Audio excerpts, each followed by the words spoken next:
মরণ পাখি যেদিন এসে করবে ডাকাডাকি, থেমে যাবে জীবন তোমার, বন্ধ হবে আখি। ওরে মন, থেমে যাবে জীবন তোমার, বন্ধ হবে আখি। দুনিয়াতে আছো তুমি টাকা পয়সা নিয়ে, মরার পরে করবে দাফন সাদা কাফন দিয়ে। দুনিয়াতে আছো তুমি টাকা পয়সা নিয়ে, মরার পরে করবে দাফন সাদা কাফন দিয়ে। খালি হাতে যাবে তুমি, খালি হাতে যাবে তুমি, পড়ে রবে সবই, থেমে যাবে জীবন তোমার, বন্ধ হবে আখি। ওরে মন, থেমে যাবে জীবন তোমার, বন্ধ হবে আখি। আপন ঝুরি কর ভারে, সময় যে আর নাই, মরণ পাখি দিলের ডাক রবে না উপায়। আপন ঝুরি কর ভারে, সময় যে আর নাই, মরণ পাখি দিলের ডাক রবে না উপায়। খাঁচা থেকে উড়ান দেবে, খাঁচা থেকে উড়ান দেবে, কেমনে ধরে রাখি, থেমে যাবে জীবন তোমার, বন্ধ হবে আখি। ওরে মন, থেমে যাবে জীবন তোমার, বন্ধ হবে আখি। দুনিয়ার রং তামাশায় আছো তুমি মেতে, এ দুনিয়া ছাড়িতে হবে, যেতে হবে পরকালে। দুনিয়ার রং তামাশায় আছো তুমি মেতে, এ দুনিয়া ছাড়িতে হবে, যেতে হবে পরকালে। জান্নাত জাহান্নামের কথা, জান্নাত জাহান্নামের কথা ভুলে গেলে নাকি, থেমে যাবে জীবন তোমার, বন্ধ হবে আখি। ওরে মন, থেমে যাবে জীবন তোমার, বন্ধ হবে আখি। শ্রদ্ধেয় ও সম্মানিত আজকের সভার সভাপতি সাহেব, মঞ্চে উপবিষ্ট উলামায়ে কেরামগণ, সামনে বসে থাকা বাপজানেরা আমার, ভাইরা আমার, এবং মাজলিস থেকে একটু দূরে অবলা সরলা সুশিক্ষিতা মা বোন ও ভগ্নীগণ, সর্বপ্রথমে আমরা সে মহান স্রষ্টার প্রশংসা করি, যে মহান স্রষ্টা দয়ায় কৃপায় আজকে আমরা এই দিনী সভায় আসার এবং কোরআন ও হাদিসের কথা শোনার যিনি ক্ষমতা দিয়েছেন, তাই তিনার প্রশংসা করি। সকলে আমরা পড়ি আলহামদুলিল্লাহ।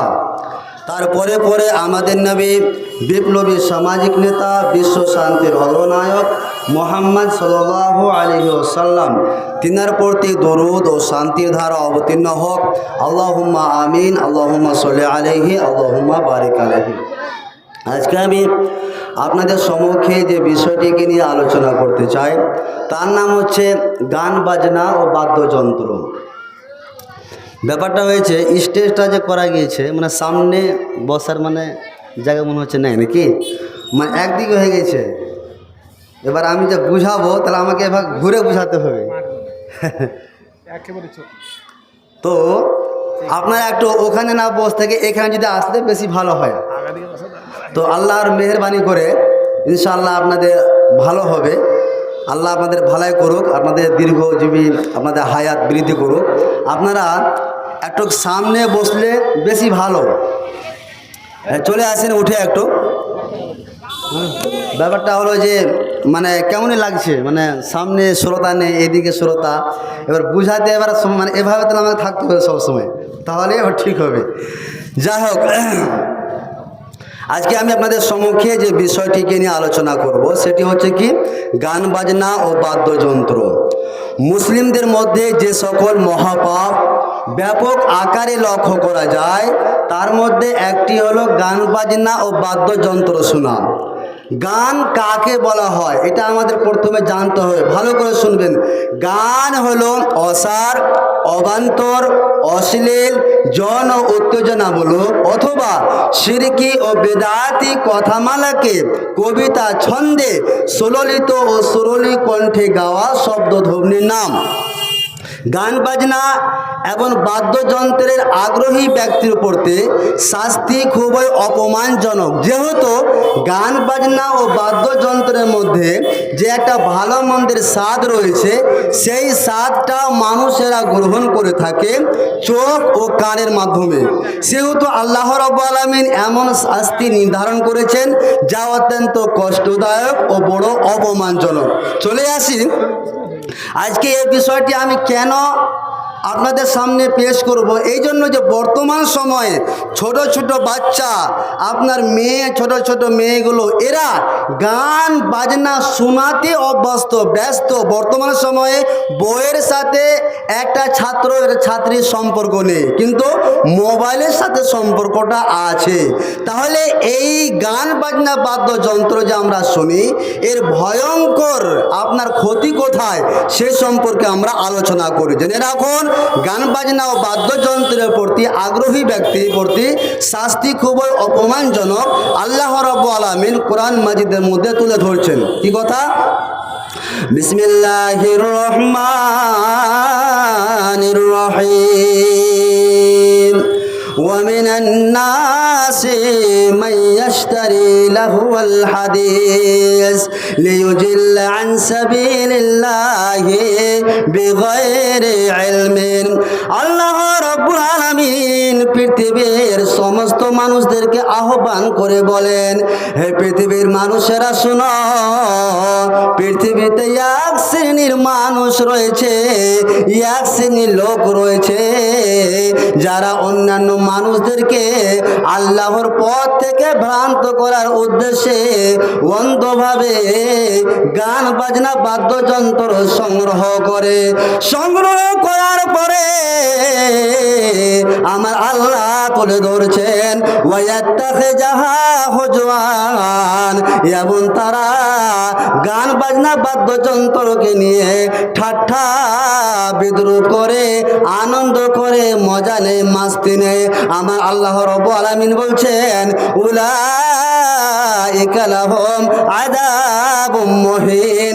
এই সমস্ত মানুষদের প্রতি আল্লাহ রাব্বুল আলামিন অবমাননা কর শাস্তি রেখেছেন। বর্তমান সময়ে দুঃখিত যে বর্তমান সময়ে মানুষেরা এমনভাবে গান বাজনা বাদ্যযন্ত্রের প্রতি এমনভাবে আসক্ত হয়েছে যে মনে হচ্ছে এটা হালাল কাজ, এরকম মনে হয় না? দেখবেন যে পাশাপাশি বাপ বেটা বসে, বাপ এইদিকে মোবাইল টিপছে, ফেসবুকে গান শুনছে অথবা ইউটিউবে গান শুনছে, বেটা ঠিক তার পাশে বসে ও ইউটিউব চালাচ্ছে। এরকম হয় কি হয় না? গান শুনছে। তাহলে গান বাজনা বাদ্যযন্ত্র এটা মানুষেরা এতটা আপন ভেবে নিয়েছে যে মনে হচ্ছে এটা হালাল রাস্তা, মনে হচ্ছে এটা বৈধ। এটা কি বৈধ? কখনো নয়। তবে মানুষেরা এটাকে বৈধ মনে করবে, এটা নবী সাল্লাল্লাহু আলাইহি ওয়াসাল্লাম এই কথাটা 1400 বছর আগে, প্রায় 1400 বছর আগে নবী সাল্লাল্লাহু আলাইহি ওয়াসাল্লাম এই কথাটা বলেছেন। কি কথা? লা ইয়াকুনান্না মিন উম্মতি আকওয়ামুন, ওরে আমার উম্মতিরা শোনো, মানুষের সম্মুখে এমন একটা যুগ আসবে, এমন একটা সময় আসবে, আমার পরে এমন কিছু মানুষ দুনিয়াতে আসবে যাদের অভ্যাস হবে, যাদের ব্যবহার হবে, তারা 4টা পাপের কাজকে বৈধ মনে করবে। নাম্বার 1 হচ্ছে আল হেরা, জেনা করাকে বৈধ মনে করবে। ওয়াল হারিরা, রেশমের কাপড় পরাকে বৈধ মনে করবে। ওয়াল খামরা, নেশাদার দ্রব্য পান করাকে বৈধ মনে করবে। ওয়াল মাআজিফা, এবং গান বাজনা বাদ্যযন্ত্রকে বৈধ মনে করবে। জি জেনা, আপনি ব্যভিচার সমাজে এমনভাবে প্রচলন চলছে যে শ্বশুর মহাশয় জামাইকে বলছে যে জামাই বাবু, আমার মেজো মেয়েটাকে তুমি নিয়ে যাও হরিশ্চন্দ্র উপরে, বাজার করে নিয়ে এসো। এটা কি? জেনার একটা আড্ডাখানা, জেনার একটা পদ্ধতি, জেনার একটা রাস্তা। ওই সময়ে বলা উচিত ছিল খবরদার তোমার দুলাভাইয়ের সাথে কোথাও যাবে না, তুমি কথা বলবে না। কিন্তু বাপ মা জেনাটাকে এমনভাবে হালকা মনে করেছে, এমনভাবে বৈধ মনে করেছে যে বাপ বলছে বেটিকে, বেটি যাও তোমার দুলাভাইকে নিয়ে হরিশ্চন্দ্রপুরে ঘুরে এসো, বাজার করে এসো। তাহলে জেনা করাটাকে বৈধ মনে করে, রেশমের কাপড় পরিধান করাকে বৈধ মনে করে, নেশাদার দ্রব্য পান করা এমনভাবে বৈধ মনে করছে এরা যে বাপ বেটার কাছে বেড়ি চাইছে। আপনাদের এরকম আছে কি এখানে? আছে? এরকম নাই?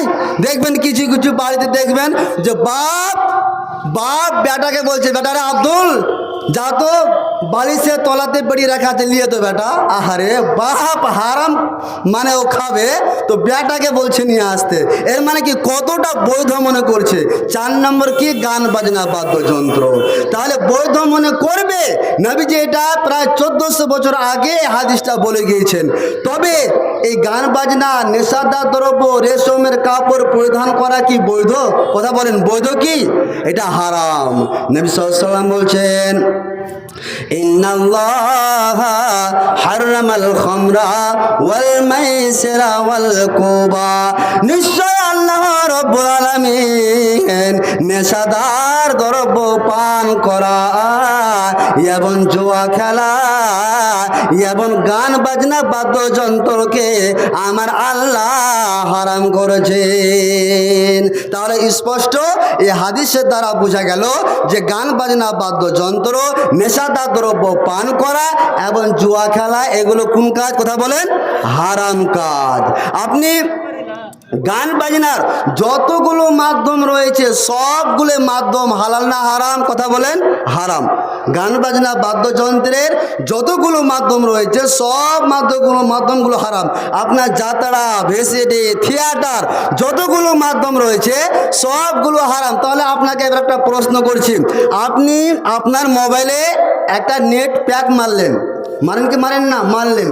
মারার পরে যদি আপনি ওই নেট প্যাকিংয়ে যদি আপনি ইউটিউবে যদি গান শোনেন, তাহলে আপনি আপনার অর্থটা হারাম কাজে ব্যয় করলেন না হালাল কাজে? কথা বলেন, হালাল না হারাম কাজে? হারাম কাজে ব্যয় করলেন।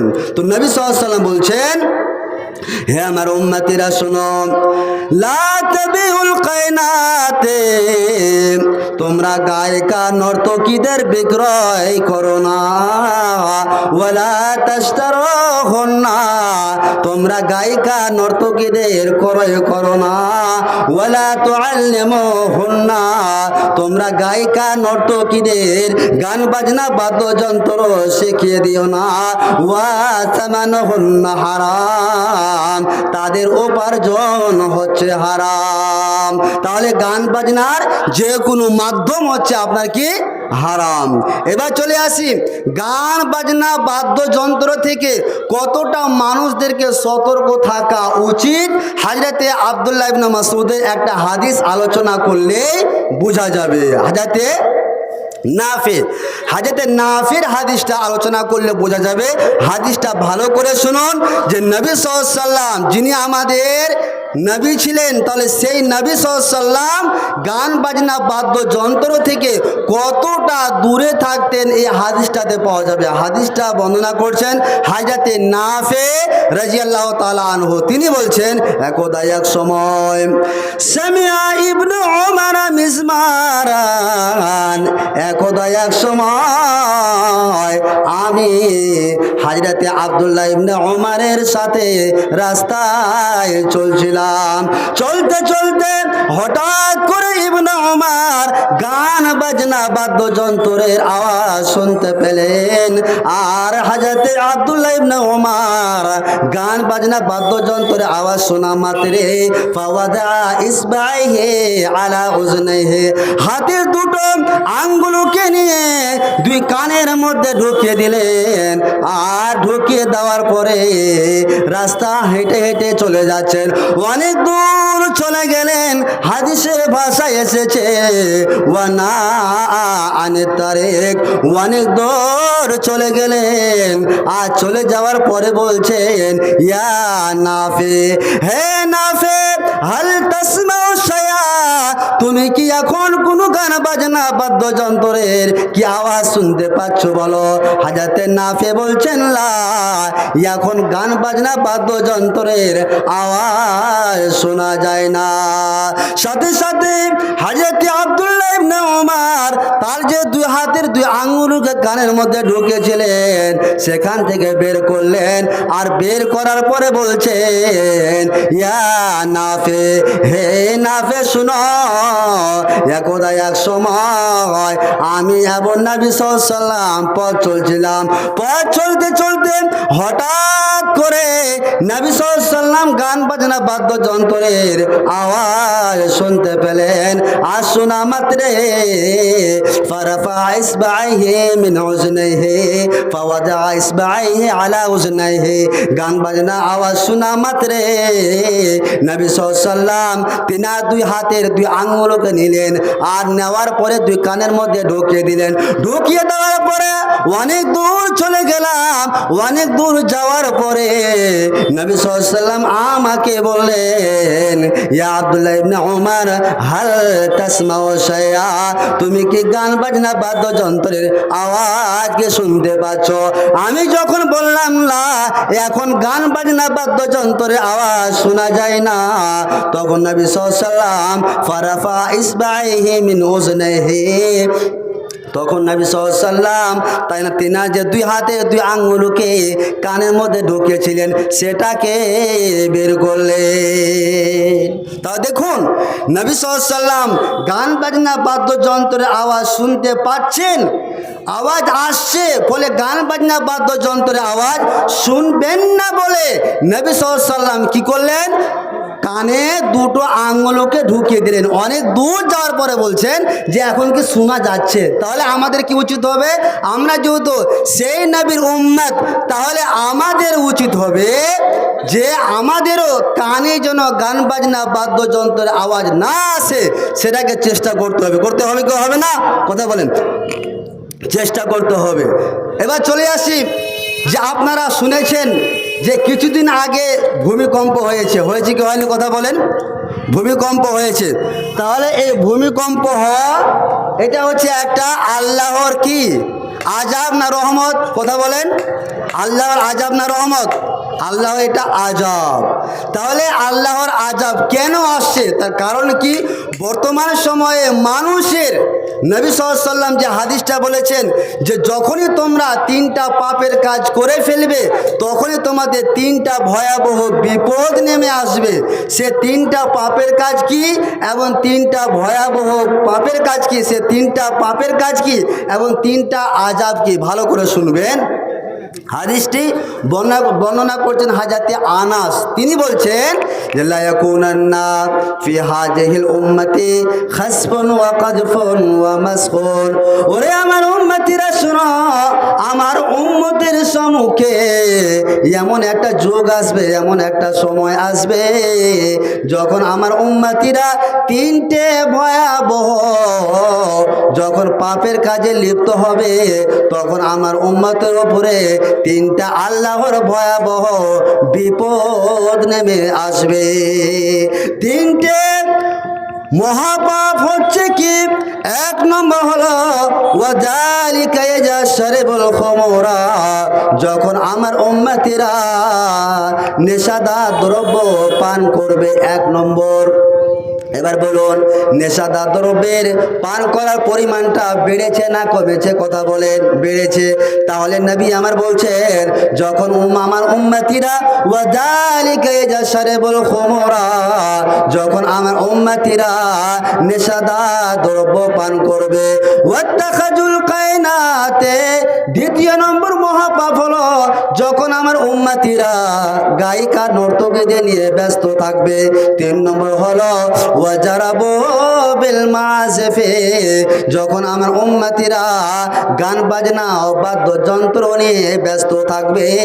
যখন আমার উম্মতিরা এই তিনটে মহাপাপের কাজে লিপ্ত হবে, তখন আমার উম্মতের ওপরে তিনটা ভয়াবহ বিপদ নেমে আসবে। তিনটা ভয়াবহ বিপদ কি? নাম্বার ওয়ান, খাসফুন, বিভিন্ন জায়গাতে ভূমিকম্প হবে।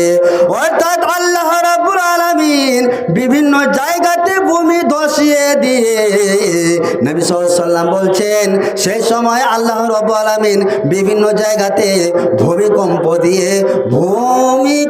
দিয়ে মানুষদেরকে ধ্বংস করে দিবেন। দুই নম্বর ভয়াবহ বিপদ হচ্ছে ওয়া কাযফু, ওপর থেকে অথবা কোনো জাতির পক্ষ থেকে আল্লাহর আযাব নেমে আসবে। জি, দুই নম্বরটা হচ্ছে ওপর থেকে অথবা কোনো জাতির পক্ষ থেকে কি নেমে আসবে? আল্লাহর আযাব নেমে আসবে। আল্লাহ আযাব দিয়ে থাকেন কিভাবে?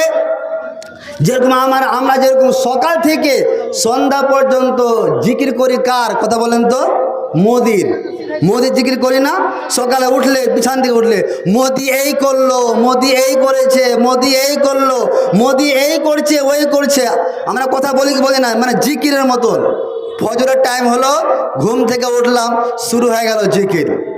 সেটা চলছে পুরো দিন। রাত্রে ঘুমাচ্ছে তা বলছে SIR হচ্ছে, SIR। এতদিন NRC গেল, তার আগে CA গেল, তার এই যে একটা চলছে আর মোদিরই জিকির করি না? তাহলে এটা আল্লাহ আযাব দিয়েছে যে তোরাকে এমন আযাব দিব যে ঠেলাটা একটু নে। ঠেলাটা কিরকম? আল্লাহ নেতা দিয়েছে ওরকম যে এদেরকে একটু ঠেলা দে। এরা যখন তিনটে পাপের কাজ করেছে, তখন আল্লাহ রাব্বুল আলামিন এই খারাপ নেতা দিয়ে মানুষদেরকে কি করছেন? পরীক্ষা করছেন। তাহলে ওই টাইমে আমাদের উচিত কি ছিল? ফজরের টাইমে বিছানা থেকে উঠে কি উচিত ছিল আমাদের? আল্লাহর জিকির করা, তাই তো? আল্লাহকে স্মরণ করা। কিন্তু সেই কাজটা না করে আমরা কার জিকির করি? মোদি সাহেবের। তাহলে এটা একটা আল্লাহর আযাব। এটা হচ্ছে আল্লাহর একটা আযাব। এটা হচ্ছে একটা ভয়াবহ বিপদ আল্লাহ রাব্বুল আলামিন আমাদের মাঝে দিয়েছেন।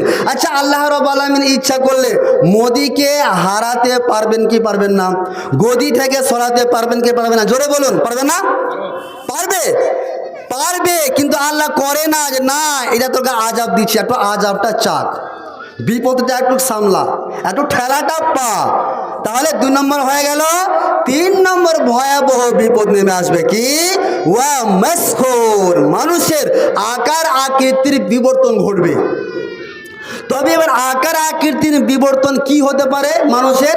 এই হাদিসটা হাজাতে আব্দুল্লাহ ইবনে আব্বাসের হাদিস অন্য জায়গাতে রয়েছে। কি নবী সাল্লাল্লাহু আলাইহি ওয়াসাল্লাম বলেছেন, লা ইউবিতান্না কওমুন ফি হাযিহিল উম্মতে, ওরে আমার উম্মতেরা শোনো, আমার উম্মতের কিছু মানুষ হবে যাদের বৈশিষ্ট্য হবে আলা তাআমিন ওয়া শারাবিন ওয়া লাহবিন, আমার উম্মতিরা রাত্রি অতিবাহিত করবে বিভিন্ন ধরনের খাদ্যতে, বিভিন্ন ধরনের পানীয়তে, বিভিন্ন ধরনের আনন্দে প্রমোদে।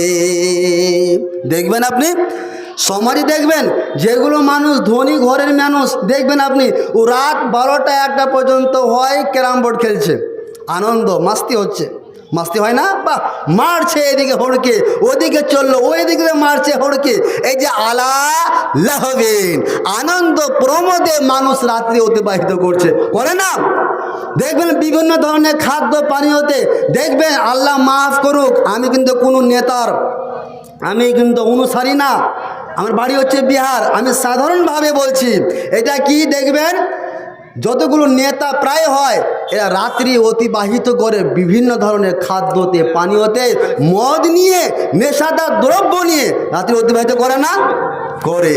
তো নবীজি আমার প্রায় 1450 বছর আগে এই কথাটা বলে গেছেন যে এমন একটা সময় আসবে, এমন একটা যুগ আসবে, আমার উম্মতিরা নেশাদার দ্রব্য পান করে রাত্রি অতিবাহিত করবে, বিভিন্ন ধরনের আনন্দে মাস্তি করে রাত্রি অতিবাহিত করবে।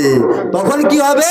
নবীজি আমার বলছেন, ফায়াসবাহু কাদ মাসাখু কারাদাতান ওয়া খানাজির, তখন এই সমস্ত মানুষেরা সকাল করবে শূকর ও বানরের আকৃতি। তখন এরা সকাল করবে কিসের আকৃতিতে কথা বলেন? বানরের আর শূকর, বানর আর শূকর এদের আকৃতি হবে। তো নবীজি সাল্লাল্লাহু আলাইহি ওয়াসাল্লাম হাদিসে কেন বললেন বানর আর শূকর? এদের চাল চলন হবে বানরের মতো। আচ্ছা, বানর কোনদিন হালাল হারাম বুঝে? হালাল হারাম বুঝে? শূকর কোন হালাল হারাম বুঝে? কুকুর যদি হালাল হারামি বুঝতো তাহলে ওই গোবরে কেনে থাকতো, ওই পায়খানাতে কেনে থাকতো? থাকতো কি? এর মানে ও পায়খানাতে থাকে না, পায়খানাতে থাকছে, ভালো জায়গাতে থাকে না। তাহলে বুঝে নিতে হবে যে যে সমস্ত মানুষেরা দুনিয়াতে চলাফেরা করে হালাল হারামকে পার্থক্য করে চলে না, তো এরা হচ্ছে কার মতন কথা বলেন? শূকরের মতন আর বানরের মতন। আল্লাহ আল্লাহ আল্লাহ আল্লাহ জাল্লা জালালুহু, আল্লাহ আল্লাহ আল্লাহ আল্লাহ জাল্লা জালালুহু। গান শোনা ভালো কথা কোন সে গান, যে গানে তাজা হয় মানুষের ঈমান। গান শোনা ভালো নয় কোন সে গান, যে গানে নষ্ট হয় মানুষের ঈমান। আল্লাহ আল্লাহ আল্লাহ আল্লাহ জাল্লা জালালুহু, আল্লাহ আল্লাহ আল্লাহ আল্লাহ জাল্লা জালালুহু। ইমানের কমজোরি যদি থাকে কারো হান শুনে তাজা হয়, ইমানের কমজোরি যদি থাকে কারো হান শুনে তাজা হয় মানুষের ঈমান। আল্লাহ আল্লাহ আল্লাহ আল্লাহ জাল্লা জালালুহু। গান শোনা ভালো কথা কোন সে গান, যে গানে তাজা হয় মানুষের ঈমান। আল্লাহ আল্লাহ আল্লাহ আল্লাহ জাল্লা জালালুহু। এবার চলে আসি হযরতে আবু মালিক আল আশআরী একটা হাদিসটা কি এই গান বাজনা বাদ্যযন্ত্র সম্পর্কে। কি বাজি ভাই, মাইকের খুব কিন্তু আওয়াজ ভালো লাগছে, কি মাইকের কিন্তু খুব আওয়াজ ভালো নেই, সমস্যা একটু দেখেন আওয়াজটা কীভাবে করা যায়, মানে খুব চিল্লাতে হচ্ছে, চিল্লাতে হচ্ছে। তো হযরতে আবু মালিক আল আশআরী ইনি বলছেন কি কথাটা? নবী সাল্লাল্লাহু আলাইহি ওয়াসাল্লাম বললেন, লা ইয়াশরাবান্না নাসুন মিন উম্মাতিল খামারা ইউসাম্মুনাহা বিগাইরি ইসমিহা। ওরে আমার উম্মতিরা শোনো, মানুষের সম্মুখে এমন একটা যুগ আসবে, এমন একটা সময় আসবে যে মানুষেরা নেশাদার দ্রব্য পান করবে আর তার নাম রাখবে আলাদা। আলাদা রাখেনি আপনি? যতগুলো নেশাদার দ্রব্যের বোতল দেখবেন, বোতল, সে বোতলে দেখবেন মদ কথাটা উল্লেখ আছে? উল্লেখ আছে কি? নেই। মদের দেখবেন, মদের বোতলে দেখবেন লেখা থাকবে চয়েস, লেখা নেই? যিনারা খেয়েছেন দেখবেন লেখা আছে চয়েস, ওখানে মদ কথাটা লেখা নেই। নবী সাল্লাল্লাহু আলাইহি ওয়াসাল্লাম প্রায় 1450 বছর আগে এই কথাটা বলেছেন যে মানুষের সম্মুখে এমন একটা যুগ আসবে যে মানুষেরা নেশাদার দ্রব্য পান করবে কিন্তু নাম রাখবে কি? কথা বলেন, আলাদা। নবীজি আমার বলছেন এই সমস্ত মানুষদের এত চরিত্র খারাপ হবে, এত এদের ব্যবহার খারাপ হবে, এত এদের বিহেভিয়ারটা খারাপ হবে, এদের যে নেতা হবে এরা নেতাদের আপ্যায়ন করবে গান বাজনা বাদ্যযন্ত্র দিয়ে, গায়িকা নর্তকীদের দিয়ে। নবীজি আমার বললেন ইউজাফু আলা রুসিহিম বিল মাযফি ওয়াল মুগান্নিয়াত। ওরে আমার উম্মতিরা শোনো, এই সমস্ত মানুষদের যে নেতাদের এরা আপ্যায়ন করবে গান বাজনা বাদ্যযন্ত্র দিয়ে, গায়িকা নর্তকীদের নিয়ে। আপনারা দেখবেন এটা যখনই দেখবেন বাইরে থেকে যখন কোনো নেতা মন্ত্রীদের মিটিং হয়, পার্টির মিটিং হয়, দেখবেন শুরুয়াতে একটা মেয়েকে নিয়ে চলে আসলো যে বলছে তুমি একটা ড্যান্স করে দাও, সভা শুরু হবে। এরকম হয় না? এরকম হয়। এটা হচ্ছে কিয়ামতের আলামত। নবীজি আমার বলছেন এমন একটা সময় আসবে যে এই সমস্ত মানুষেরা তাদের নেতাদের সম্মান করবে, এই সমস্ত মানুষেরা তাদের নেতাদের আপ্যায়ন করবে গান বাজনা বাদ্যযন্ত্র দিয়ে, গায়িকা নর্তকীদের নিয়ে। তখন কি হবে দেশে? নবীজি আমার বলছেন ইয়াকসিফুল্লাহু বিহিমুল আরজাক। তখন আল্লাহ রাব্বুল আলামিন এই সমস্ত মানুষদেরকে ভূমিকম্প দিয়ে এদেরকে ধ্বংস করে দেওয়া হবে। শুধু তা নয়, ওয়ায়াজআলু মিনহুমুল কিরাদাতা ওয়াল খানাসির। এই সমস্ত মানুষদেরকে আল্লাহ রাব্বুল আলামিন তখন শূকর ও বানরের আকৃতিতে রূপান্তরিত করে দেবেন। যে মানুষেরা গান বাজনা বাদ্যযন্ত্রের প্রতি এতটা আগ্রহী হয়েছে, দেখবেন এখন যে জালসা হচ্ছে, দেখেন যে এখানে কয়জন আছে, কয়জন রয়েছেন আপনারা? মাশাআল্লাহ, আল্লাহ আপনাদের হায়াতকে বৃদ্ধি করুক, বলুন আল্লাহুম্মা আমিন। তা দেখবেন যে এখানে যদি কোনো একটা গান বাজনার মাহফিল হতো তাহলে কতগুলো লোক হতো? কথা বলেন, লোক হতো না? অনেকগুলো লোক, মানে জমে যেত, জায়গা দিতে পারা যেত না, বরং টিকিট দিয়ে মানুষ ঢুকতো না। অথচ এখানে কি টিকিট আপনাদের কি লেগেছে? লাগেনি। তবুও মানুষেরা আসবে না, কেন? এরা গান বাজনা বাদ্যযন্ত্রের প্রতি এতটা আসক্ত হয়েছে। তো নবী সাল্লাল্লাহু আলাইহি ওয়াসাল্লাম এই কথাটা বলেছেন, কি কথা? ওয়াসাতা'বুদু কাবাইলু মিন উম্মাতিল আওসান। ওরে আমার উম্মতিরা শুনো, আমার উম্মতিদের মধ্যে কিছু এমন মানুষ হবে যে তারা মূর্তি পূজা করবে। শুধু তা নয়, ওয়াসাতালহাকু কাবাইলু মিন উম্মতি বিল মুশরিকিন।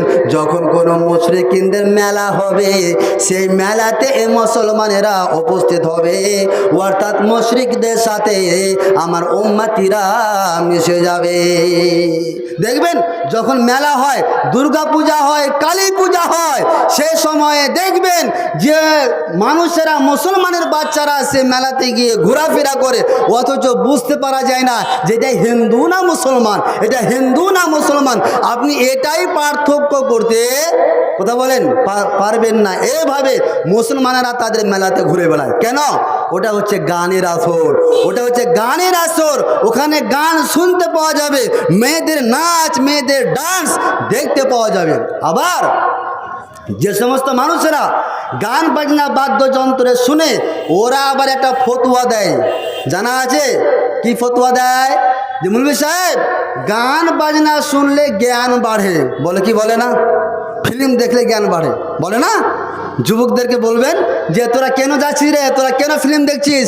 বলবে তুমি বুঝবে না দাদু, গান শুনলে ফিল্ম দেখলে জ্ঞান বাড়বে। জি জ্ঞান, দেখছেন আর ফতুয়া কত জোরাল। তো আমি বলি গান বাজনা বাদ্যযন্ত্র শুনলে ফিল্ম দেখলে জ্ঞান বাড়ে না, প্রকৃত জ্ঞান বাড়ে না, বরং প্রেমের জ্ঞান বাড়ে। কিসের জ্ঞান বাড়ে কথা বলেন? প্রেমের জ্ঞান বাড়ে। দেখবেন আপনি প্রত্যেকটা ফিল্মে দেখবেন ওই ছেলে মেয়ে কীভাবে প্রেম করছে, কিভাবে প্রেম করলো, কিভাবে প্রেম করতে হয়, এটাই ফিল্মের মাধ্যমে, এটাই গানের মাধ্যমে শেখানো হয়। তাহলে আমি বলবো যে গান বাজনা বাদ্যযন্ত্র শুনলে জ্ঞান বাড়ে না, বরং প্রেমের জ্ঞান বাড়ে, প্রেম কিভাবে করতে হয়। আবার এরা আর একটা ফতোয়া দেয়, কি কথা মৌলভী সাহেব? গান বাজনা শুনলে মানে মন ভরে, আর এটা হচ্ছে রুহের খোরাক। দুশ্চিন্তা ও কষ্টের সময় জ্বালাময় হৃদয়ের পোড়া খায়ের মলম। মানে মন খারাপ আছে মৌলভী সাহেব, একটা ফিল্ম দেখে লাও, গান শুনে লাও, মন ঠান্ডা হয়ে যাবে, বলে কি বলে না? আচ্ছা আপনাকে প্রশ্ন করছি, গান শুনলে ফিল্ম দেখলে ওই চিন্তার সময়ে যদি আপনি গান বাজনা দেখেন, ফিল্ম দেখেন, তো মন ভালো হয় না খারাপ হয়? কথা বলেন, মন ভালো হয় না খারাপ হয়? আরও মনটা উত্তেজিত হয়, মনটা চিন্তিত হয়, মনটা বিক্ষিপ্ত হয়ে যায়। ফলে আপনি দেখবেন যে সমস্ত বিবাহিতা মেয়ে বিয়ে হয়েছে, স্বামী বিদেশে থাকে, এরা দেখবেন মোবাইল নিয়ে টিপাটিপি করে, গান বাজনা শুনে, ফেসবুক চালায়, মেসেঞ্জার চালায়, আর এই চালাতে চালাতে চালাতে হ্যালো হ্যালো হ্যালো হ্যালো করতে করতে কি হলো কথা বলেন? পালিয়ে যায়। পালায় কি পালে না? এভাবে না যায়। ঠিক সেই রকমই একটা পুরুষ, ও বেচারা বিদেশে গিয়েছে, বিদেশে যাওয়া মাত্র ও মোবাইল চালাচ্ছে, মেসেঞ্জারে দেখছে, মেসেঞ্জারে ঢুকছে, ফেসবুক চালাচ্ছে, হোয়াটসঅ্যাপ চালাচ্ছে, এই করতে করতে করতে মন একটু এদিক ওদিক হয়ে গেল, কার সঙ্গে লোটো পোটো করতে পেলে যে ও ফেসে গেল। এরকম হয় কি হয় না? তাহলে কিসের মাধ্যমে হলো? এই যে আপনি প্রমাণ করছেন যে গান শুনলে মনটা ঠান্ডা হয়ে যায়, আমি আপনাকে বলছি মন ঠান্ডা হয় না, মন আরও চিন্তিত হয়, মন আরও বিক্ষিপ্ত হয়। এই জন্য হাজরতে বিখ্যাত সাহাবী হাজরতে আব্দুল্লাহ ইবনে মাসউদ খুব একটি গুরুত্বপূর্ণ কথা বলেছেন। কি কথা? উনি বলছেন আল গিনাউ ইনবাতুন নিফাক, গান বাজনা বাদ্যযন্ত্র শুনে রাখুন, এটা এমন একটা বিষাক্ত জিনিস। হযরতে আব্দুল্লাহ ইবনে মাসউদ বিখ্যাত সাহাবী, উনি বলছেন আল গিনাউ ইনবাতুন নিফাক ফিল কলবি কামা ইনবাতুল মাউজ যারা। যেরকম শুকনো জমিতে আকাশ থেকে বৃষ্টি পড়ার কারণে সে জমি থেকে ফসল গাছপাত উৎপাদ হয়, ঠিক সেই রকমই মানুষের একটা জনপ্রিয় মনের জমিতে যখন একটা গান বাজনা বাদ্যযন্ত্র শুনে নেবে, আর শোনা মাত্রে এর যে একটা উত্তেজিত, এর যে একটা মন রয়েছে, এই মনে ব্যভিচারের প্রবল বাসনা জাগ্রত হয়। তাই হযরতে আব্দুল্লাহ ইবনে মাসউদ খুব গুরুত্বপূর্ণ এই বিষয়টা বললেন যে যেরকম একটা শুকনো জমিতে, একটা শুষ্ক জমিতে আকাশ থেকে বৃষ্টি হলো, আর বৃষ্টি পড়ার কারণে সেখান থেকে ফসল গাছপাত উৎপাদন সাহায্য করে, ঠিক সেই রকমই যখন একটা মানুষের জনপীড়িত মনের জমিতে যখন একটা গান শুনলো, একটা ফিল্ম দেখলো, একটা গান বাজনা ফিল্ম দেখার কারণে এই জনপীড়িত মনের জমিতে ব্যভিচারের প্রবল বাসনা কি হয়? জাগ্রত হয়। ব্যভিচার করার ইচ্ছা হয়, জেনা করার ইচ্ছা হয়। ফলে সাবধানতা অবলম্বন করুন, গান বাজনা বাদ্যযন্ত্র থেকে নিজেকে বাঁচিয়ে রাখুন। জামানা ফেসবুকে খাইছে জামানা, মোবাইলে খাইছে জামানা, হোয়াটসঅ্যাপে খাইছে জামানা, মেসেঞ্জারে খাইছে, অল্প বয়সের ছেলে মেয়ে প্রেমে জড়াইছে জামানা, ফেসবুকে খাইছে জামানা, মোবাইলে খাইছে জামানা, হোয়াটসঅ্যাপে খাইছে জামানা, মেসেঞ্জারে খাইছে। সকালবেলা বাবা বলে যাসের কথা, বাবার কথা শোনার মতো সময় যে আর নাই। কথা ঠিক নয়?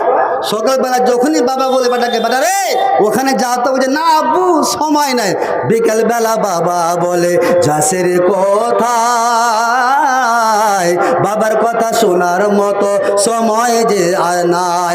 রাস্তার পাশে বৈশা রয়েছে, রাস্তার পাশে বৈশা রয়েছে, ফেসবুক ফেরেন রে জামানা, ফেসবুকে খাইছে জামানা, মোবাইলে খাইছে জামানা, হোয়াটসঅ্যাপে খাইছে জামানা, মেসেঞ্জারে খাইছে। 40 বছরের বুড়ি যখন ফেসবুকে ঢুকে,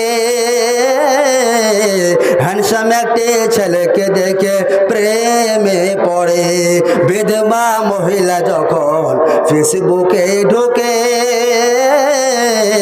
হ্যান্ডসাম একটি ছেলেকে দেখে প্রেমে পড়ে।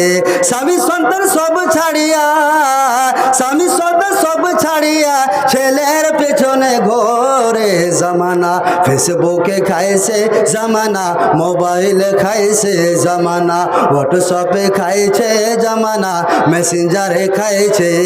অল্প বয়সের ছেলে মেয়ে, অল্প বয়সের পোলা মাইয়া প্রেমী জড়াইছে জামানা, ফেসবুকে খাইছে জামানা, মোবাইলে খাইছে জামানা, হোয়াটসঅ্যাপে খাইছে জামানা, মেসেঞ্জারে খাইছে। রাত্রিবেলা একা একা ঘুম যে আসে না, ফেসবুক ফ্রেন্ড ছাড়া আর ভালো লাগে না। রাত্রিবেলা একা একা ঘুম যে আসে না, ফেসবুক ফ্রেন্ড ছাড়া আর ভালো লাগে না। সকালবেলা ঘুম থেকে ওঠে, সকালবেলা ঘুম থেকে ওঠে হায় হ্যালো করে জামানা, ফেসবুকে খাইছে জামানা, মোবাইলে খাইছে জামানা, হোয়াটসঅ্যাপে খাইছে জামানা, মেসেঞ্জারে খাইছে। অল্প বয়সের পোলা মাইয়া, অল্প বয়সের ছেলে মেয়ে প্রেমী জড়াইছে জামানা, ফেসবুকে খাইছে জামানা, মোবাইলে খাইছে জামানা, হোয়াটসঅ্যাপে খাইছে জামানা, মেসেঞ্জারে খাইছে। জি, তাহলে বোঝা গেল যে গান যখন আপনি চিন্তায় থাকবেন, আপনার মনটা চিন্তিত রয়েছে, সে সময় আপনার করণীয় হবে কি, যে আপনি আল্লাহকে স্মরণ করুন, জিকির আজকার করুন।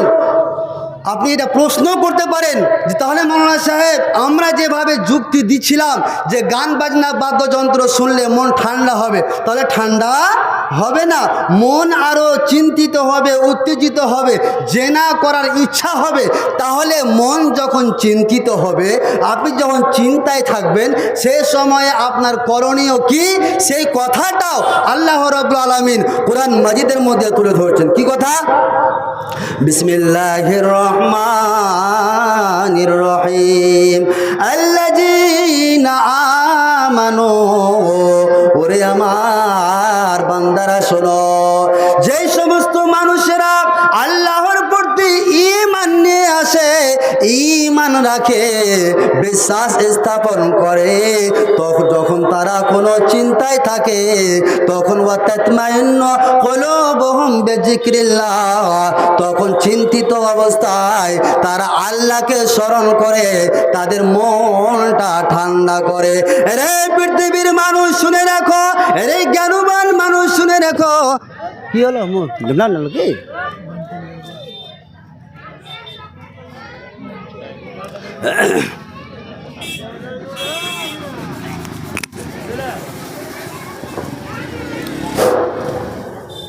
তাহলে আল্লাহ রাব্বুল আলামিন বলছে বান্দা শোনো, আলা বিযিকরিল্লাহি তাতমাইন্নুল কুলুব, যে সমস্ত মানুষেরা ঈমানদার, যারা আল্লাহর প্রতি বিশ্বাস স্থাপন রাখে, এবং বিশ্বাস রাখার পরে যখন তারা কোনো চিন্তা অবস্থায় পড়ে যায়, সাথে সাথে তারা আল্লাহকে স্মরণ করে।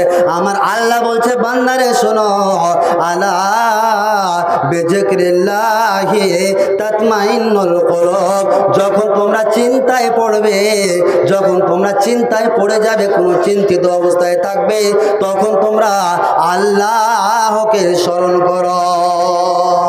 জি, আল্লাহকে স্মরণ করলেই দেখবেন মনটা ঠান্ডা হয়ে যায়।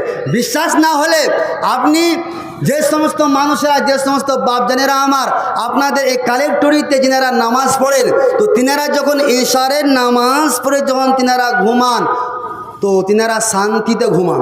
শান্তি হয় না যে একেবারে শান্তিতে ঘুমিয়ে গেলাম বিন্দাস। আর যে যুবকটা নামাজ পড়ে না, একবারে আল্লাহকে স্মরণ করে না, মোবাইল চালাতে চালাতে ঘুমায়, দেখবেন ও সকালে উঠবে, ওর মুখটা দেখে ওই বেলা যে পেঁচা মুখাম মনে হয় না, মনে হচ্ছে পেঁচা যেভাবে মুখ হয় সেরকম দেখা লাগবে। তাহলে এই যে একটা আল্লাহর দান, আল্লাহ বলছে বান্দা এই দিকে আয়, আমাকে স্মরণ কর, তোদের মনটাকে ঠান্ডা করে দিব, তোদের মনটাকে আমি আল্লাহ শান্তি করে দেব। জি, আল্লাহ রাব্বুল আলামিন অন্য জায়গায় বলছেন, কি কথা বলছেন? এখন ধরেন আপনি চলে যাচ্ছেন, মালিয়র যাবেন, তো মালিয়র যাবেন, আপনি রাস্তা দিয়ে যাচ্ছেন, সামনে হচ্ছে হিন্দু পাড়া, তাহলে আপনি এখানে হিন্দু জায়গাতে পড়ে গেলেন। এবার সেখানে একটা বিশাল জোরে জোরে আওয়াজ বাজছে। কিসের আওয়াজ বাজছে? গানের আওয়াজ। তাহলে সেখানে আপনার করণীয় কি? এর আগে হযরত নাফের হাদিসটা শোনালাম যে আপনি আপনার হাতের দুই আঙ্গুলকে নেবেন আর কানে ঢুকিয়ে দিবেন, বাঁচার চেষ্টা করবেন। এরপরেও আল্লাহ রাব্বুল আলামিন বলছে বান্দা, সেই সময়ে যারা আমার বান্দা হবে, প্রকৃত বান্দা, তাদের কি বৈশিষ্ট্য হবে আল্লাহ রাব্বুল আলামিন তুলে ধরেছেন। ওয়াইজা সামিউল লাগবা আরজু আনহু, ওই সমস্ত মানুষেরাই হচ্ছে আমার বান্দা, ওই সমস্ত মানুষেরাই হচ্ছে আল্লাহর বান্দা।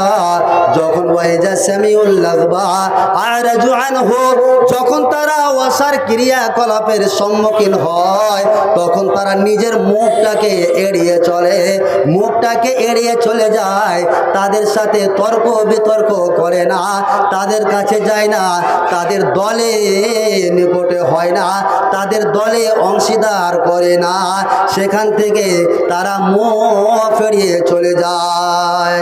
আর তারা বলে যে সালামুন আলাইকুম লা নাবতাগিল জাহিলিন, তোমাদের উপরে আল্লাহ শান্তি অবতীর্ণ হোক, আমরা আল্লাহর বান্দা, আমরা অজ্ঞদের সঙ্গী, কথা বলেন, সঙ্গী হয় না, আমরা অজ্ঞদের সাথে থাকি না, আমরা অজ্ঞ মানুষদেরকে বন্ধু হিসাবে গ্রহণ করি না। এরা কারা বলবে? যারা আল্লাহর বান্দা। আল্লাহ রাব্বুল আলামিন এই একই কথা অন্য জায়গায় বলছেন। কি কথা? ওয়াল্লাযিনা লা ইয়াশহাদুনা যুর, ওরাই হচ্ছে আল্লাহর বান্দা যারা মিথ্যা সাক্ষ্য দেয় না, এবং ওয়াইজা মাররু বিল্লাগবি মাররু কিরামা, এবং ওরাই আল্লাহর বান্দা যখন তারা রাস্তা চলে, আর রাস্তা চলতে চলতে হঠাৎ করে যখন তারা ওয়াসার ক্রিয়াকলাপের সম্মুখীন হয়ে যায়, এমন জায়গাতে পৌঁছে গিয়েছে যে গান বাজনা বাদ্যযন্ত্রের আওয়াজ শোনা যাচ্ছে, ওইখানে মাররু কিরামা, ওইখানে আল্লাহর বান্দারা সম্মানের সহিত সেখান থেকে চলে যায়। এইটা কার পরিচয়? হলো আল্লাহর বান্দার পরিচয়। জি, আপনাকে বলছি, আপনার ছেলে মেয়ে সকাল থেকে সন্ধ্যা পর্যন্ত আপনার সামনে মোবাইল চালাচ্ছে, গান বাজনা শুনছে, বাদ্যযন্ত্র শুনছে, আপনি একবারও বলছেন? বলেন না। আপনি একবারও বলেন না, ছেড়ে দিয়েছেন, আপনি ছেড়ে দিয়েছেন। অথচ ওই বেটাটায় যখন দিল্লি গেল খাটতে, এবং খাটতে গিয়ে যখন আপনাকে টাকা দিল না, তখন আপনার কিন্তু শুরু হলো, কি শুরু হলো? জুদা হয়ে যা, জুদা করে দিব, এক জায়গাতে তোকে থুবো না, রাখবো না। এগুলো হয় কি হয় না? হয় না? এগুলো হয়। তাহলে আপনার যেখানে করণীয় ছিল, এখানে বেটা তুমি নামাজ পড়ো না, তোমাকে বাড়িতে রাখবো না, আমি বাড়ি থেকে বের করে দেবো। বেটা তোমার ঘর থেকে গান বাজনা বাদ্যযন্ত্রের আওয়াজ আসবে, মানে খবরদার তোমার ঘর থেকে যেন আমি কোনোদিন গান বাজনা বাদ্যযন্ত্রের আওয়াজ শুনতে পাই না। আপনাকে কি বলি, বর্তমান সময় এমন সময় এসেছে, এই বর্তমান সরকার প্রত্যেকটা মেয়ে ছেলেকে মোবাইল দিয়েছে। দিয়েছে দেয়নি? মোবাইল দেয়নি তো মোবাইল দিয়েছে, তো মেয়ে স্কুল যাচ্ছে, ঢং ঢং করে হেঁটে আপনার সামনে দিয়ে চলে গেল, মোবাইল গান বাজাচ্ছে আর চলছে, অথচ আপনি একবারও বলেন না। আপনাকে একটা প্রশ্ন করছি, যে নবী সাল্লাল্লাহু আলাইহি সাল্লামের ছোট মেয়ের নাম কি ছিল তো জানা আছে? কি বলেন তো? হযরতে ফাতেমা রাদিয়াল্লাহু তাআলা আনহা। তো হযরতে ফাতেমা রাদিয়াল্লাহু তাআলা আনহা জান্নাতে যাবেন না জাহান্নামে যাবেন? কথা বলেন। জান্নাত যাবে না জাহান্নাম যাবে? জান্নাত যাবে। শুধু তা নয়, পৃথিবীতে যতগুলো মুমিনা মেয়ে রয়েছে, যতগুলো মুমিনা মহিলা রয়েছে, এদের তিনি জান্নাতের কি হবেন? কথা বলেন, সরদারনি হবেন। তাহলে এত বড় নিয়ামত, এত বড় সুসংবাদ আল্লাহ রাব্বুল আলামিন হযরতে ফাতেমাকে দুনিয়াতে দিয়ে দিয়েছেন, অথচ বেটি ফাতেমাকে নবী সাল্লাল্লাহু আলাইহি ওয়াসাল্লাম মৃত্যু হওয়ার আগে বলছেন, বেটি ইত্তাকিল্লাহ, আল্লাহকে ভয় করে চলো বেটি, আল্লাহকে ভয় করে চলো। দেখেন কত নবী সাল্লাল্লাহু আলাইহি ওয়াসাল্লাম কতটা সতর্কতা অবলম্বন করতেন ছেলে মেয়ের ব্যাপারে, যে মারা যাচ্ছেন বেটি জান্নাতে সর্দারনি হবে, অথচ বেটিকে বলছে, বেটি আল্লাহকে ভয় করে চলিস, বেটি যতদিন দুনিয়াতে বাঁচবি আল্লাহকে ভয় করে চলবি। হাদিসটি বর্ণনা করছেন হযরতে আয়েশা রাদিয়াল্লাহু তাআলা আনহা। হাদিসটা কিন্তু আপনারা খুবই মনোযোগ সহকারে শুনবেন। হযরতে আয়েশা বলছেন, একদা এক সময় কুন্না আজওয়াজান নবী সাল্লাল্লাহু আলাইহি ওয়াসাল্লাম ইনদাহু, একদা এক সময় নবী সাল্লাল্লাহু আলাইহি ওয়াসাল্লামের 1 2 3 করে যতগুলো নবীর স্ত্রী ছিলেন, তিন আর সমস্ত স্ত্রী আমরা নবী সাল্লাল্লাহু আলাইহি ওয়াসাল্লামের সাথে ছিলাম। হঠাৎ করে ফাকবালাত ফাতেমা, তো হঠাৎ করে ফাতেমা আসেন, আর তামশি মা তুখতিহা, মা তুখতিও মিশিয়াতুহা মিন মিশিয়াতে রাসূলুল্লাহ সাল্লাল্লাহু আলাইহি ওয়াসাল্লাম। হযরত ফাতেমা রাদিয়াল্লাহু তাআলা আনহা আসেন, তো নবী সাল্লাল্লাহু আলাইহি ওয়াসাল্লামের যেভাবে চলার ভঙ্গিমা ছিল, সেই রকম ভাবে বেটি ফাতেমা হেঁটে হেঁটে চলে আসেন। নবী সাল্লাল্লাহু আলাইহি ওয়াসাল্লাম বেটি ফাতেমাকে দেখার পরে বললেন, মারহাবান বিইবনাতে, হে আমার বেটি ফাতেমা, ওয়েলকাম, স্বাগতম। তারপরে বেটি ফাতেমাকে নবী সাল্লাল্লাহু আলাইহি ওয়াসাল্লাম সুম্মা আজলাসাহা আইয়ামিনিহি আওয়ান শিমালিহি, তারপরে নবী সাল্লাল্লাহু আলাইহি ওয়াসাল্লাম বেটি ফাতেমাকে ডানে অথবা বামে বসালেন। বসার পরে বেটি ফাতেমার কানে কানে নবী সাল্লাল্লাহু আলাইহি ওয়াসাল্লাম সুম্মা সাররাহা, চুপে চুপে কিছু কথা বললেন, যে কথাগুলোকে শোনার পরে বেটি ফাতেমা ফাবাকাত বুকান শাদীদা, বেটি ফাতেমা উচ্চ স্বরে কাঁদতে লাগলেন, একবারে জোরে কান্না করতে লাগলেন বেটি ফাতেমা। তো হযরতে আয়েশা বলছেন, ফালাম্মা রাআ জাযাহা, যখন নবী সাল্লাল্লাহু আলাইহি ওয়াসাল্লাম বেটি ফাতেমার কান্নার নীরবতাকে দেখলেন, তখন বেটি ফাতেমার কানে আবার দ্বিতীয়বার সুম্মা সাররাহা আসানিয়া, দ্বিতীয়বার নবী সাল্লাল্লাহু আলাইহি ওয়াসাল্লাম বেটি ফাতেমার কানে চুপে চুপে কিছু কথা বললেন, যে কথাগুলোকে বলার পরে পরে বেটি ফাতেমা ফাদাহিকাত, হাসতে লাগলেন। আচ্ছা, রহস্যজনক ব্যাপারটা হয়ে গেল না?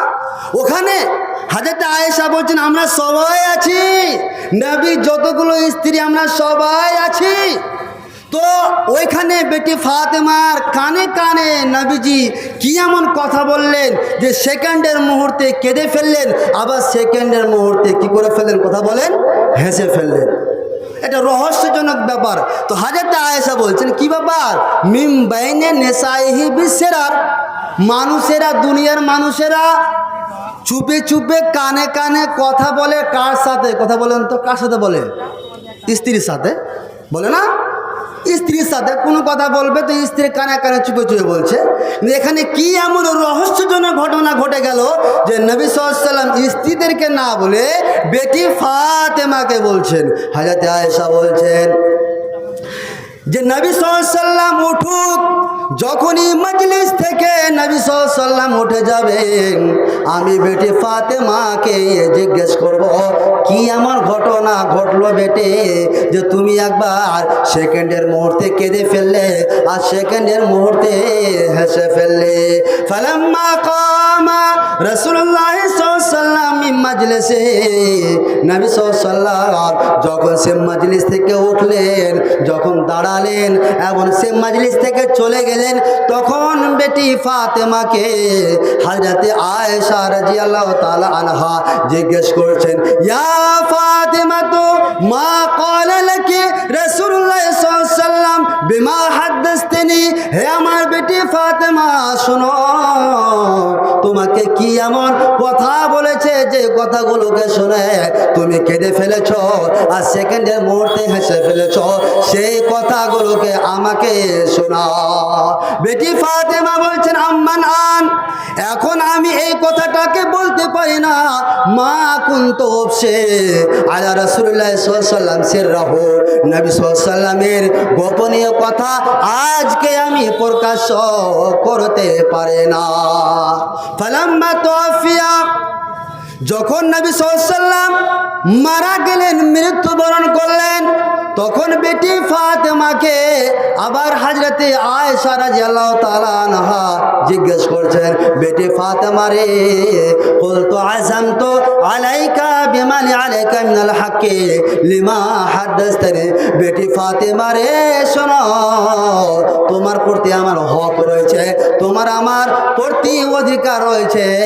এখন তো নবী সাল্লাল্লাহু আলাইহি ওয়াসাল্লাম দুনিয়া ছেড়ে চলে গিয়েছেন, তবে বলো সেই দিনকার ইতিহাসটা তুমি আমার সামনে তুলে ধরো। হযরতে ফাতেমা রাদিয়াল্লাহু তাআলা আনহা বললেন, আম্মাল আনফানাম, এখন বললে কোনো যায় আসে না, কেন নবী সাল্লাল্লাহু আলাইহি ওয়াসাল্লাম দুনিয়াতে বেঁচে নেই, মারা গিয়েছেন, বলে এখন বললে কোনো যায় আসে না। তবে কি ঘটনা ঘটেছিল শুনুন। নবী সাল্লাল্লাহু আলাইহি ওয়াসাল্লামের স্ত্রী হযরতে আয়েশা রাদিয়াল্লাহু তাআলা আনহা তুলে ধরছেন, তারপরে বেটি ফাতেমা বললেন, আম্মাল আনফানাম আম্মা হিনা সাররানি ফিল মাররাতিল উলা, আমাকে প্রথমবার নবী সাল্লাল্লাহু আলাইহি ওয়াসাল্লাম বললেন, হে বেটি ফাতেমা, ফাআখবারানি আন্না জিবরিলা কানা ইউআরিজুল কুরআন ফি কুল্লি সানাতিন মাররাতান, হে আমার বেটি ফাতেমা, আল্লাহ রাব্বুল আলামিন জিবরিলের মাধ্যমে প্রত্যেক বছরে কোরআনটাকে আমার সামনে পেশ করেন একবার। অতএব বেটি ফাতেমা, প্রত্যেক বছর জিবরিল আমিনের মাধ্যমে আল্লাহ রাব্বুল আলামিন আমার সামনে কোরআনকে পেশ করেন একবার, কিন্তু এই বছরে আল্লাহ রাব্বুল আলামিন জিবরিলের মাধ্যমে আমার সামনে কোরআনকে পেশ করেছেন মাররাতাইন, দুইবার। অতএব বেটি ফাতেমা শুনে রেখো, ওয়াইন্নী লাউরা আল আজাল ইল্লা কাদ ইকতারাবা, বেটি ফাতেমা রে, আমি আর দুনিয়াতে থাকবো না, আমি দেখছি যে আমার মৃত্যুর সময় ঘনিয়ে এসেছে। তখন তারপরে নবীজি বলছেন, বেটি ফাতেমা শুনে রেখো, আমি তো দুনিয়া থেকে চলে যাব, দুনিয়া আমি ছেড়ে দেব রে বেটি, তবে শুনে রেখো আমি তোমাকে দু তিনটা কথা ওসিয়ত করছি। নাম্বার 1, ফাত্তাকিল্লাহ, হে আমার বেটি ফাতেমা শোনো, তুমি দুনিয়াতে যতদিন বেঁচে থাকবে, যতদিন তুমি দুনিয়াতে বেঁচে থাকবে, জীবিত থাকবে, সদা সর্বদা আল্লাহ তাআলাকে ভয় করে চলবে। বেটি ফাতেমা রে, ওয়াসবিরি, আমি তো দুনিয়া ছেড়ে চলে যাচ্ছি, আমি তো মারা যাব, তবে তুমি আমার ব্যাপারে ধৈর্য ধারণ করো। তখন হযরতে ফাতেমা বলছেন, ফাবাকাইতু বুকাইল্লাযী রাআইতে, তখন আমি কাঁদতে লাগলাম যে কাঁদাটা তোমরা দেখেছো। হাসলাম কেন? কেন আমি হেসেছিলাম? হাসার কারণ হলো, ফালাম্মা রাআ জাযাই, যখন নবী সাল্লাল্লাহু আলাইহি ওয়াসাল্লাম দেখলেন আমাকে, যে আমার কান্নার নীরবতা থেমে গেছে, আমি চুপ হয়ে গেছি আর কান্না করি না, তখন আমাকে আমার পিতা নবী সাল্লাল্লাহু আলাইহি ওয়াসাল্লাম বললেন, ইয়া ফাতেমা, তো হে আমার বেটি ফাতেমা, আমার তরজাই আনতা কোনে সাইয়্যিদাতা নিসাইল মুমিনিন আও সাইয়্যিদাতা নিসাই হাজির উম্মতে। হে আমার বেটি ফাতেমা, শুনো, তুমি কি এতে সন্তুষ্ট হচ্ছ না? তুমি কি এতে রাজি হচ্ছ না? দুনিয়াতে যতগুলো মুমিনা মেয়ে রয়েছে, যতগুলো মুমিনা মহিলা রয়েছে, তুমি জান্নাতে তাদের সরদারনি হবে। তখন আমি ফাতেমা ফাদাহিকতু জিহকাল্লাযী রাআইতে, তখন আমি হাসতে লাগলাম যে হাসাটা তোমরা দেখেছো। জি, আপনাদের যেটা আমি বলছিলাম যে দেখুন, নবী সাল্লাল্লাহু আলাইহি ওয়াসাল্লামের বেটি ফাতেমা কে নবী সাল্লাল্লাহু আলাইহি ওয়াসাল্লাম মারা যাবেন তার পূর্বে মুহূর্তে বলছে, বেটি ফাতেমা, আল্লাহ তাআলাকে ভয় করে চলো বেটি। জি, যাই হোক, আমি আর বক্তব্য শেষ করছি না, তবে আপনাদের মাওলানা সাহেব বলেছেন যে বক্তব্য শেষে আপনি কিছু কালেকশনটা টেনে নেবেন। তো বাবজানেরা আমার, আপনারা ওয়াজ শুনলেন, তো যাই হোক, আমল করবেন, গান বাজনা বাদ্যযন্ত্রকে পরিহার করে চলবেন এবং নিজের মেয়ে কন্যা সন্তানদেরকে সদা সর্বদা দাপটে রাখবেন। খবরদার বেটি, এই কাজটা তোমার দ্বারা হবে না, তুমি এই কাজটা করতে পারো না, পারবে না, তুমি করবে না, এভাবে ধমক দিয়ে হোক বা কিছু দিয়ে হোক শাসনে রাখবে। এটা আল্লাহর কাছে প্রার্থনা করি। বাবজান আমার, আপনাদের কাছে আমি কিছু চাইছিলাম, আপনারা কিছু দেবেন কি দান? আমার ভাইজান এসে গেছেন, তো কিছু দেবেন দান, এরকম আছেন? আল্লাহকে আপনাদের এত কঠোর করেছেন, কিছু দান দেন, বিমুখ করিয়েন না, কিছু দান। আসেন বাবজান আমার, যতটা পারবেন কিছু দান দেন, কিছু একবারে, কয়েকজন আসেন। আমি আর বক্তব্য লং করছি না, শর্টকটে, মানে আপনাদের মসজিদের জন্য চাইছি আর কি। তো যাই হোক, আপনারা আশা করি দেবেন। হ্যাঁ, আমার ভাইজান এসে গেছেন, আমি এখান থেকে বক্তব্য ইতি করছি। ওমা আলাইনা ইল্লাল বালাগ ওয়া আলাইকুম হিসাব। আসসালামু আলাইকুম ওয়া রাহমাতুল্লাহি ওয়া বারাকাতুহু। মাশাআল্লাহ।